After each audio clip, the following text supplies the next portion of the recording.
de hoy tenemos el agrado de compartir el escenario de uno de los mayores exponentes de relaciones internacionales, analista político, actualmente parlamentario del Mercosur y secretario de Relaciones Internacionales del Frente Guazú. Estamos hablando de Ricardo Canense. Mi estimado Ricardo, te mando un gran abrazo y un gran saludo de este pueblo ecuatoriano que te escucha en este momento. Un gran saludo, bienvenido. Buen día, Santiago, ¿cómo estás? Realmente una gran satisfacción poder hablar contigo y a través tuyo, ¿no es cierto?, con toda la audiencia de Ecuador, de esa hermana república a la cual he visitado varias veces y realmente se nota esa calidez humana, esa calidad humana, esa hermandad, esa solidaridad que tanto nos une a todos los pueblos de América Latina. Pues bien, obviamente el tema internacional ahora es mucho más complejo que en otros años. Quizás América Latina se está preparando para una nueva reconfiguración de su propio tablero político en tiempos bastante obscurantistas. ¿Cómo ves tú el panorama desde todo el segmento de Uruguay, Paraguay, Brasil, todo lo que se conforma el Mercosur, en referencia al proceso electoral en Bolivia? Sí, Santiago, en general, permitime decir que en toda América Latina, en el mundo inclusive, hay un auge de la ultraderecha, del neofascismo. Claro, no es la década de 1930, cuando, por eso podemos hablar de un neofascismo, no es exactamente el fascismo de hace 80, 90 años, es un neofascismo que tiene similitudes bastante importantes y tiene otras diferencias. O sea, busca vías autoritarias para restringir las democracias que tanto nos costó construir en nuestra región. En ese sentido se asemeja también un poco a lo que fue el Plan Cóndor aquí en el cono sur de América, en la década del 70, ¿no es cierto?, donde las dictaduras sobre todo el cono sur de América, hicieron una represión criminal, genocida contra los pueblos, contra las organizaciones. Bueno, y ahora por eso tampoco es exactamente el Plan Cóndor, tampoco es exactamente el fascismo, pero sí estamos viendo un momento de retorno a un autoritarismo, a restricciones. Lo que está ocurriendo con esta proscripción de Correa, de Evo Morales, como preguntaba de Bolivia, de Evo Morales, pero de Lula también, de Cristina, de Lugo en nuestro país, en todos nuestros países está habiendo ese intento de proscribir a ya sea figuras políticas, inclusive partidos políticos. En el caso de Ecuador, le quieren proscribir a todos los que están, digamos, siguiendo una línea similar a la del presidente Rafael Correa. Nosotros en Paraguay lo vivimos, por eso es volver al pasado. Lo vivimos mucho con la dictadura de Alfredo Stroessner de 1954 a 1989. Él decía que era una democracia, ¿no? Acá vivimos en democracia, solamente que es una democracia sin comunismo, ¿no es cierto? Entonces él le proscribía al Partido Comunista, a esta organización política, ¿no es cierto?, que de hecho tenía una lucha pacífica, no estaba por la lucha armada ni mucho menos, pero la proscribía. Pero detrás de la proscripción del Partido Comunista venía la proscripción a todos los demócratas. En realidad era una fachada, ¿no es cierto? Era una dictadura pero tenía esa excusa. Entonces yo veo esto que está ocurriendo en Ecuador, en Bolivia, que intentaron proscribir también al MAS, no solamente a Evo Morales, sino al MAS, al Movimiento al Socialismo. Ahora en Ecuador intentan proscribirles también a ustedes, ¿no es cierto? Entonces, como el volver a una agenda de una democracia limitada con proscripciones, ya sea de figuras políticas, de partidos políticos, donde en el fondo allí hay una primera cuestión importante de decir. O sea, la ultraderecha y estos sectores de ultraderecha ligadas al imperialismo, porque esa es su dependencia con el imperialismo, no pueden ganar limpiamente en una elección, no pueden ganar. Y después podemos hablar un poco más de Paraguay y de toda la región también. Y en realidad cuando ellos como no pueden ganar limpiamente una elección, y bueno, buscan a través de las proscripciones, buscan a través de las limitaciones de los grupos progresistas y democráticos, buscan ganar en forma, digamos, fraudulenta, ¿no? Si no fueron fraudulentas, buscan ganar esas elecciones y convertir entonces en una democracia de fachada. Entonces, ese es el desgraciado momento que estamos viviendo y donde creo que, así como en la década del 30 hubieron frentes populares contra el fascismo, yo creo que también es el momento de frentes populares donde incluyamos no solamente al progresismo, a la izquierda, sino sectores democráticos que busquen derrotar a este neofascismo, a este neoplan Cóndor. Es muy interesante toda esa dinámica histórica que en este momento nos acabas de proyectar, comenzando con el golpe de Estado de Manuel Zelaya y luego partiendo de un sinnúmero de acontecimientos sistemáticos que estuvieron en contra de los regímenes totalmente legítimos y democráticos, incluyendo el golpe parlamentario contra el expresidente Fernando Lugo, que en realidad parecía ser en aquel momento un antecedente más fuerte y más grande de lo que iba a pasar en América del Sur, cuando llegó Mauricio Macri en Argentina, cuando llegó aquí por cuestiones de insatisfacción y por lo menos, como te planteo el día de hoy, como sorpresa, un baldazo de agua fría cuando Lenín Moreno traicionó el proceso de revolución ciudadana en Ecuador, y obviamente lo que se está viendo en Colombia, en Chile, manifestaciones muy fuertes, que van mucho más allá de esa objetividad dentro de la política, pero estamos viendo actualmente lo que sería un nuevo Plan Cóndor. En ese escenario, ¿crees tú que esto es y forma parte de esa construcción gregaria de la sociedad para ir madurando hacia un escenario más grande de reconfiguración del tablero político de los gobiernos progresistas en América del Sur? Claro, yo creo que nosotros, y ha ocurrido muchas veces, a veces como izquierda, como sectores democráticos, nos quedamos con la situación que ocurría en el pasado.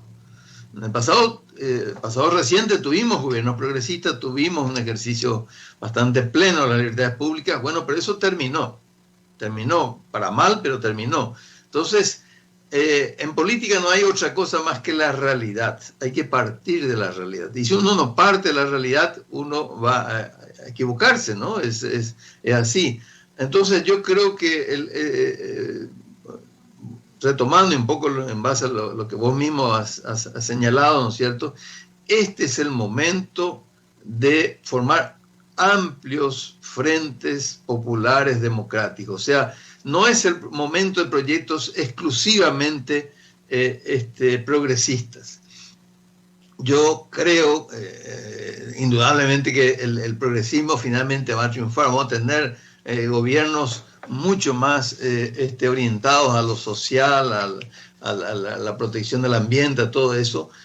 Pero ahora tenemos que quizás abarcar a otros sectores que nos van a acompañar en un proyecto democrático y que van a ser un poco más moderados en otros aspectos. Si nosotros queremos quedarnos con los sectores que están en un 100% de acuerdo con nosotros, le vamos a hacer un flaco favor a la democracia, le vamos a estar ayudando a la ultraderecha a que el pueblo dividido sea derrotado. Entonces, este es el momento, recalco, y fíjate, voy a ir a algunos ejemplos. La Argentina, y voy a ir un poquitito antes al Paraguay. Nosotros tuvimos la elección en 2018, antes que la elección de Brasil y de Argentina, en abril de 2018, y nosotros, con el dolor del golpe de Estado parlamentario y todo eso, ¿qué hicimos? ¿Qué dijimos? Bueno, miren, este no es el momento de vivir del pasado, hagamos un frente democrático.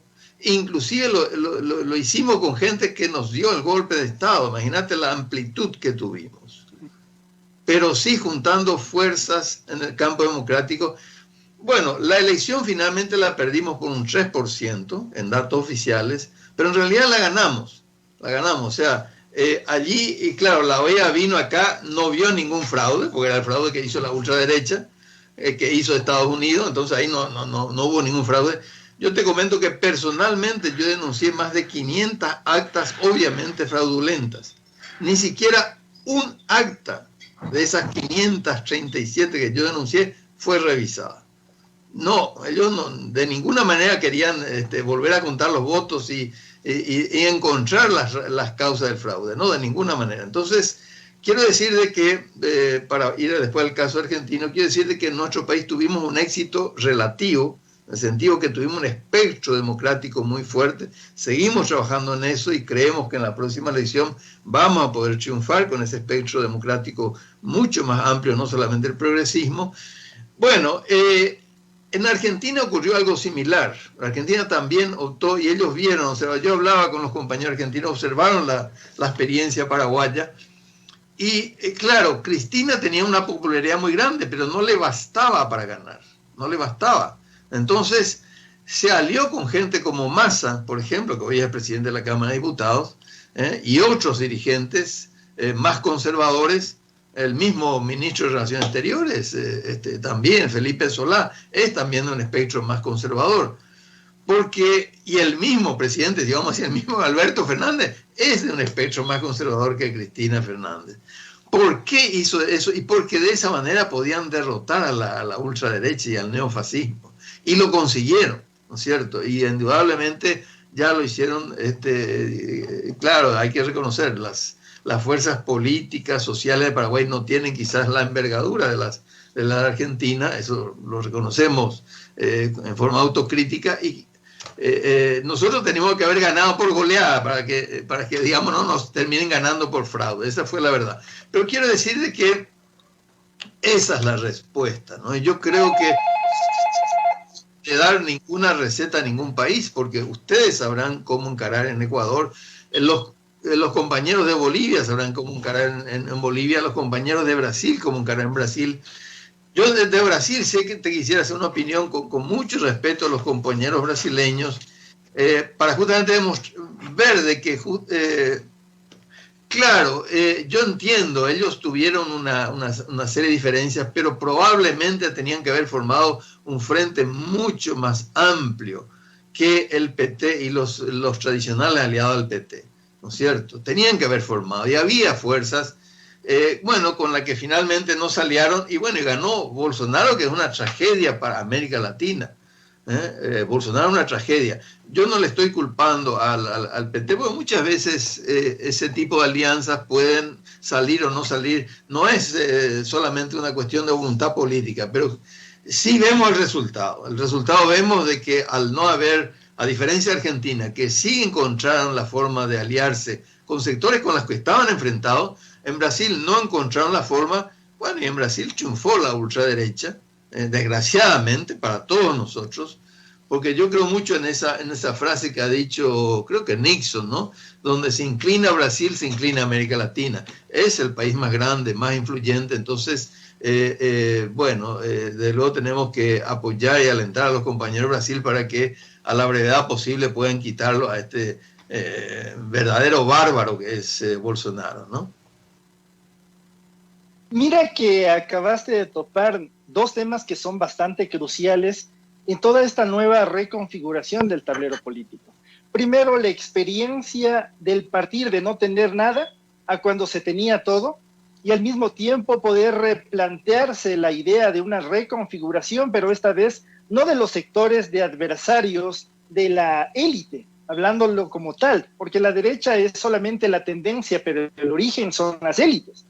Pero lógicamente, desde el punto de vista paraguayo, hacia el tema de Argentina tiene una similitud bastante grande, porque vieron esa experiencia como la opción de ir sumando los mismos que irrumpieron la época democrática, sea en tu país o sea en Argentina. El caso de Brasil y Ecuador es casi similar, es idéntico, es un símil político, porque en el caso de Brasil, como bien sabrás, bueno, también los mismos amigos que tenemos ambos son del PT, y obviamente lo que yo sí supe, quizás es como una crítica interna como tal, fue que en su debido momento no lograron endosar el voto de Lula cuando estaba preso, y habían otras alternativas para ocupar la candidatura de presidente, y por cuestiones de la vida se enfocaron en Haddad y dejaron atrás a otros participantes que también habían sido históricos del PT.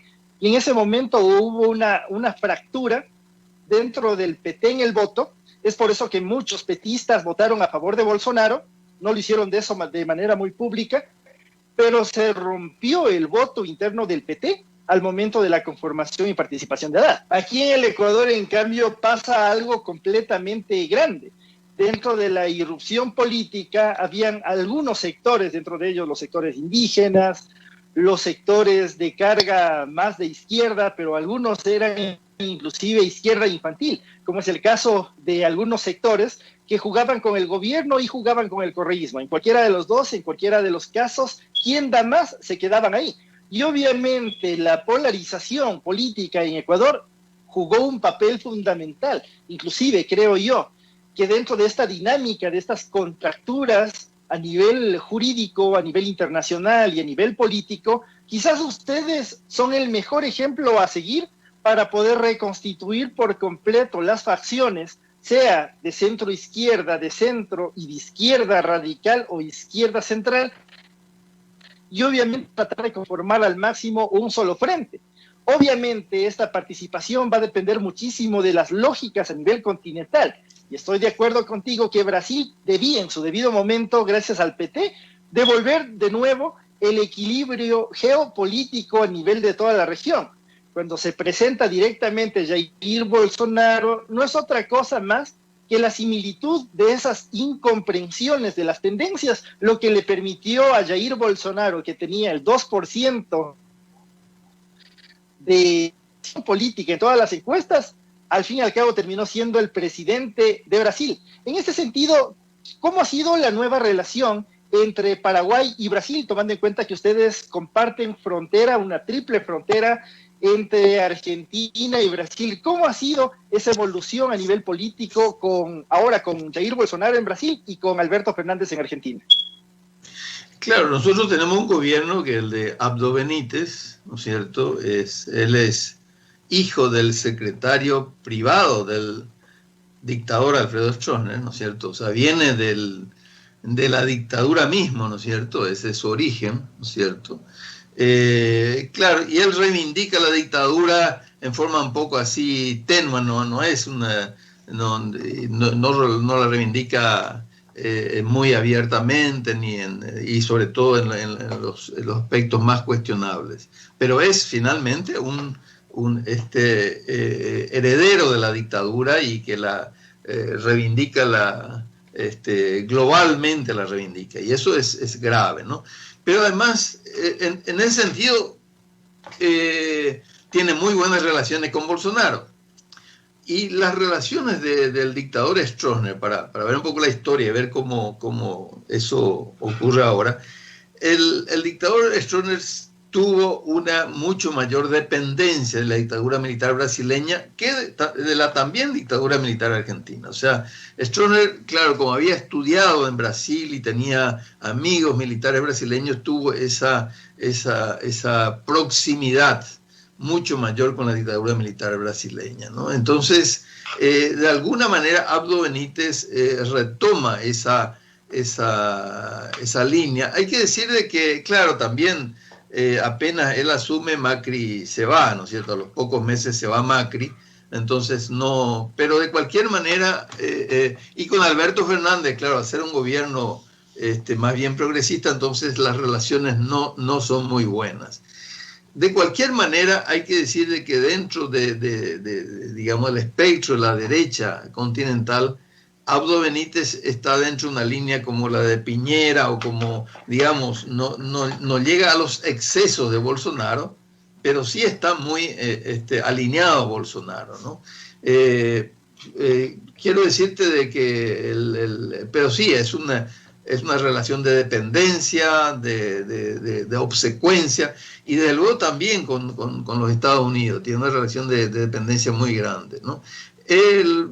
Su partido, el Partido Colorado, que es el partido más grande, es, para decirlo en forma sencilla, es parecido al Partido Conservador de Colombia o parecido al PRI de México, pero no, tiene todos los defectos del PRI de México y ninguna de sus virtudes, porque el PRI de México tiene una política exterior por lo menos muy progresista, ¿no? Y fue un partido finalmente revolucionario en su momento, después se fue derechizando, pero digamos que el Partido Colorado es una enorme estructura, ¿no es cierto? Es el partido de gobierno que gobernó los 70 años, y de hecho nosotros tenemos en ese sentido una democracia muy endeble. La única vez, fíjate, en los 200 años de historia independiente, la única vez que se respetó una elección y que hubo un cambio de un partido a otro partido por elecciones fue en el 2008 con la elección de Fernando Lugo. La única vez. Y por eso es que fue trágico, doblemente trágico el golpe parlamentario contra Fernando Lugo, porque ni siquiera se permitió que termine, que culmine esa transición democrática, ese cambio de un partido a otro. O sea, siempre ha sido la violencia, han sido los golpes de Estado los que han determinado los cambios de un gobierno de un color a otro color. Entonces, y el Partido Colorado particularmente es un partido de fuertes tendencias autoritarias,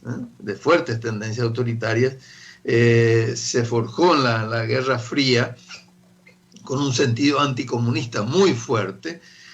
Ojo que como ahí la mitad de la población está afiliada al Partido Colorado, la mitad de la población. Entonces hay sectores populares muy amplios que no son colorados, pero porque su papá, su abuelo y su bisabuelo fue colorado. O sea, no tiene nada que ver con la ideología, y muchas veces tienen posturas hasta progresistas. Y de hecho hay algunos sectores pequeños del Partido Colorado, minoritarios, que son progresistas. El grupo grande, el grupo de Abdo Benítez y el que lidera Cartes, que es realmente tan nefasto como Uribe en Colombia, ¿no? Bueno, esos son los sectores que dominan el Partido Colorado y que tienen esa relación de privilegio con Brasil y con Bolsonaro, sobre todo, más que con Brasil, con Bolsonaro.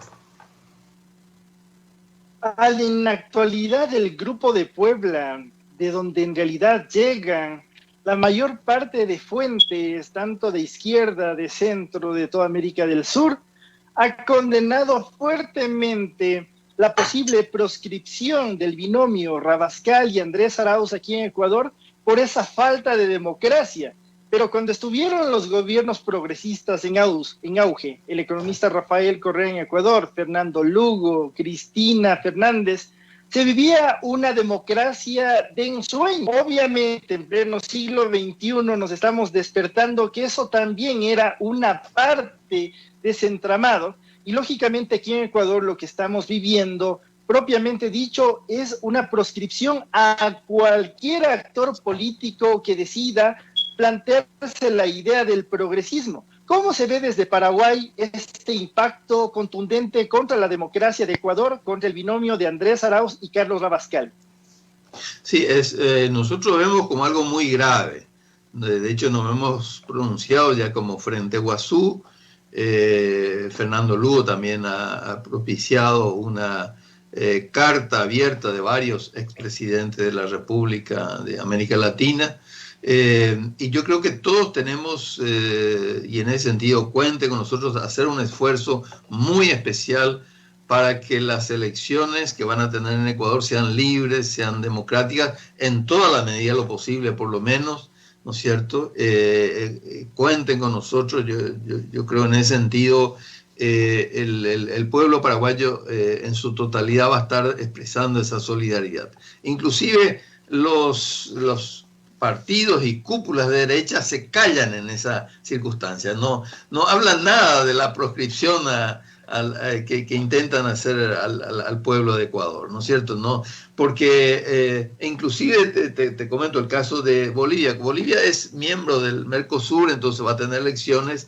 Entonces la derecha argentina, por ejemplo, participa y está a favor de que no se le proscriba al MAS, o sea, le defiende al MAS, defiende los derechos humanos. O sea, hasta los sectores de derecha más recalcitrantes de la región se ven obligados a veces, claro, no es a lo mejor Mauricio Macri, pero son dirigentes que compusieron el espectro de Macri, que ya no admiten una violación tan grave a los derechos humanos, a las libertades públicas y a los principios democráticos. Así que yo le diría que en el caso de Ecuador, ustedes tienen que mantenerse firmes, exigir que sean elecciones libres, transparentes realmente, y donde van a contar con toda la solidaridad de la región y en particular el cuerpo parlamentario del cual yo integro, que es el Parlasur.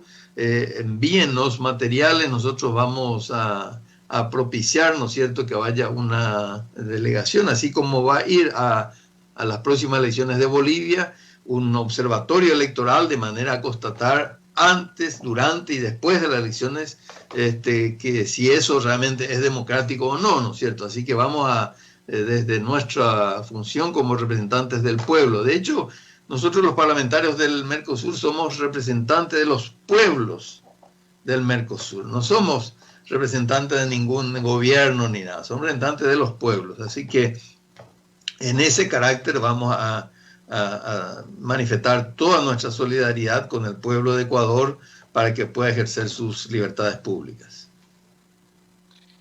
Es muy agradable escuchar voces frescas que vengan de toda América del Sur, en referencia para condenar lo que está pasando en Ecuador, lo que está pasando en Bolivia, porque propiamente dicho, esta reconfiguración de todo el tablero político va a marcar un antes y un después. Justamente el día de ayer pasó una cosa bastante significativa a nivel mediático en Montevideo, en Uruguay, con la ganancia del Frente Amplio en elecciones. Obviamente, desde ese punto de vista, ¿crees tú que es el momento de un recambio generacional en todos los países para ir actualizando los nuevos cuadros políticos que vengan de la mano con el nuevo progresismo en América Latina? Santiago, yo creo que hay que pensar en una reactualización de todo, no solamente generacional, que también es importante, y en el caso de Uruguay particularmente, que tienen personas de bastante edad en la dirigencia, particularmente allí, pero creo que en todos nuestros países, pero también en cuanto a, yo te diría, a nivel social. O sea, muchas veces los partidos de izquierda nos basamos mucho en las organizaciones sociales, sean indígenas, campesinas, de trabajadores. Bueno, tenemos que avanzar hacia otros sectores medios. Nosotros como Frente Guazú tuvimos muy buena experiencia al trabajar con sectores estudiantiles de clase media y tenemos que avanzar realmente, y en ese sentido todos nuestros frentes se tienen que abrir a la sociedad, por supuesto a los empresarios progresistas que quieren un desarrollo. Nosotros tenemos que plantear un desarrollo y una democracia incluyente. Todos incluyen, claro, ¿a quién no tenemos que incluirle? A los partidarios de la dictadura, a los partidarios del fascismo, a los partidarios de la dependencia de Estados Unidos, pero a los que estén a favor de la independencia, de la integración de América Latina, del desarrollo de las fuerzas productivas, donde el mismo empresariado va a tener un rol muy importante, ¿no es cierto? Y se va a desarrollar, va a ganar plata, digámoslo claramente, con nosotros, no una situación de dependencia. Eso de la situación de dependencia le sirve solamente a los que son furgón de cola de las empresas de Estados Unidos, de Europa, no al desarrollo de nuestra región. Bueno, y yo creo que también políticamente, yo creo que tenemos que abrirnos también políticamente, o sea, generacionalmente, socialmente, a nivel económico, empresarial y políticamente. Yo insisto, tenemos que pensar, aun cuando nos duele y tengamos diferencias con sectores que estén más allá de la izquierda. Nosotros tenemos también sectores que están más allá, digamos, hacia la ultra izquierda, y bueno, hablamos con ellos también, pues ellos son abstencionistas y plantean el voto en blanco, el voto nulo. Claro, como son de izquierda, en realidad le perjudica a la izquierda, porque ¿quién es el que vota en blanco, voto nulo, alentado por lo que ellos dicen? Y bueno, en el fondo les resta y les favorece a la derecha. Pero bueno, no es fácil convencerle a estos compañeros que están en esa postura de que efectivamente tienen que colaborar en un proyecto más amplio. Y así como a los sectores que están más allá de la izquierda tenemos que convencerles, también a los sectores del centro y hasta la derecha moderada, pensar en frentes populares. Yo voy a decir algo que aparte puede sonar como herejía, pero es así. ¿Cuál fue el frente popular que efectivamente derrotó al nazifascismo? Y bueno, yo voy a dar 3 nombres. Fue Stalin, es cierto, pero Churchill y Roosevelt. O sea, el imperialismo mismo, pero claro, dentro de una filosofía de cierta democracia. Entonces, desde el comunismo hasta el capitalismo más duro. Yo creo que en el caso de América Latina es diferente. No, vuelvo a decir, el fascismo es otra cosa, ahora estamos en un neofascismo, pero sí creo que tenemos que reconstruir, y en nuestros países, con las características de cada país, un frente muy amplio que abarque a todos los sectores democráticos, tanto políticos, económicos como sociales. Estamos muy de acuerdo que la integración latinoamericana es el punto de partida. Luego de ver por completo todas esas grandes vicisitudes, la experiencia tuya es magnífica y es exquisita al deleite de cualquier analista político, porque tienes una visión contemporánea de todo lo que es el Mercosur, lo que pasó con Paraguay, con Fernando Lugo, que desde mi punto de vista, y esto es una teoría que lo he ido manejando estos últimos 3 años, lo mismo que nos pasa a nosotros es lo mismo que les pasó a ustedes con diferentes matices en el golpe parlamentario de Fernando Lugo. Lógicamente aquí hubo un golpe de Estado parlamentario contra el ex vicepresidente y actual político que está netamente en prisión, que es propiamente el presidente Jorge Glass, y justamente por una parte les proscribieron a ustedes, o sea, la participación de Fernando Lugo, pero en cambio acá se bajaron un vicepresidente de la República. Entonces, en ese escenario, estoy muy de acuerdo contigo que es muy necesario fomentar la integración y la conformación de un solo frente a nivel interparlamentario y de igual manera a nivel continental que pueda soportar esta carga muy pesada que lógicamente son los gobiernos de tendencia de derecha, y obviamente reconfigurar por completo el tablero que se nos puede asistir a los próximos años, porque próximamente se vienen elecciones en Perú, en Colombia, en Ecuador y de aquí en 2 años en Brasil. Lógicamente la participación va a ser bastante amplia y bastante diversa. En este sentido, mi estimado Ricardo, nos encantaría muchísimo escuchar de ti un buen consejo para las nuevas generaciones en América del Sur que puedan llegar a participar en elecciones y que puedan volver a retomar el poder democráticamente. Mira, yo creo en las utopías, y la gente joven sobre todo, y todos tenemos que tener una utopía, claro, realizable, y creo que la utopía de la democracia hoy porque es una utopía, hoy nos están quitando la democracia, es importante, también del ambiente, del desarrollo sustentable, pero del desarrollo de América Latina. Yo creo que en ese sentido la integración de América Latina es otra de las utopías que tenemos que introducir, ¿no es cierto? Yo suelo poner a veces ejemplos muy duros, porque hay gente que sobre todo partidos de derecha, ultraderecha, que están en contra de la integración, y de hecho, viste como la derecha ha destrozado todos los organismos de integración que se construyeron con el progresismo. Entonces, uno de los ejemplos que suele poner, bueno, ¿qué sería Estados Unidos? ¿Qué sería, no sé, Arkansas, Ohio, o mismo Texas, o New Jersey, si fueran cada uno un estado independiente? ¿Qué sería? Nada, y si estuvieran peleando. Iban a ser republiquetas que iban a hablar inglés, pero republiquetas, ¿no? Pues son 51 estados que serían unas republiquetas. Gracias a que han conformado una unidad muy fuerte, y no es de extrañar que Estados Unidos esté en contra de la unidad de América Latina, porque no quiere competencia. Yo no sé cómo algo tan elemental, ¿no es cierto?, no nos permite dar la batalla a la idea, porque una de las cosas que creo que tenemos que hacer es dar la batalla a la idea, decirle, señores, Estados Unidos defiende esa idea, ¿por qué nosotros no vamos a defender? ¿O es que ellos defienden que estén los 51 estados, cada uno por su cabeza y peleándose entre sí con conflictos fronterizos? No, ellos son una nación, y América Latina no puede ser una nación. Otro ejemplo que suelo poner así bastante duro, pero que es importante, hace 70 años, la República Popular China estaba muchísimo más atrasado que América Latina, pero muchísimo, en todos los órdenes, en pobreza, alfabetismo, en todos los órdenes. Y en un orden muy significativo que es el de las patentes, las investigaciones científicas. América Latina tenía más investigación, porque ese es el futuro, más investigación, más ciencia, más tecnología que China. Hoy China está primero en el mundo. ¿Y nosotros? América Latina, ¿dónde ha quedado?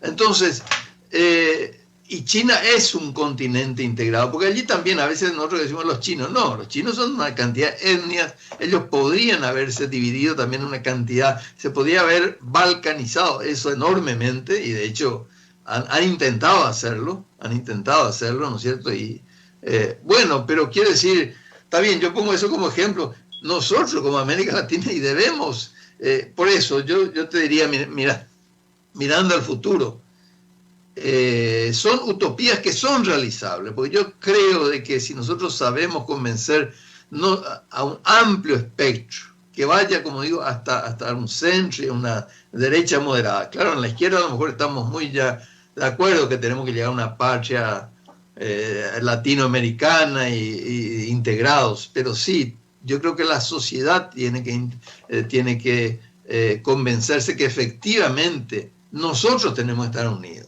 para poder superar todas estas trabas del subdesarrollo, de la falta de libertades públicas, estos ataques al medio ambiente, en fin, todo eso. La única manera de estar unidos en una gran patria latinoamericana.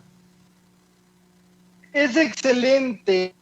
Creo que las aportaciones a ese caudal de conocimientos fantástico que tienes en realidad es un brillo para todas las nuevas generaciones y las actuales de lo que en realidad debe ser la integración latinoamericana, el Banco del Sur, nuevos polos de desarrollo y nuevos gobiernos que apunten hacia la concreción de ese ideario bastante utópico que tuvo en su debido momento Simón Bolívar, la integración de la Gran Colombia. Esta vez la integración y el nuevo aparecimiento de la UNASUR y de todos los organismos que la conformaban.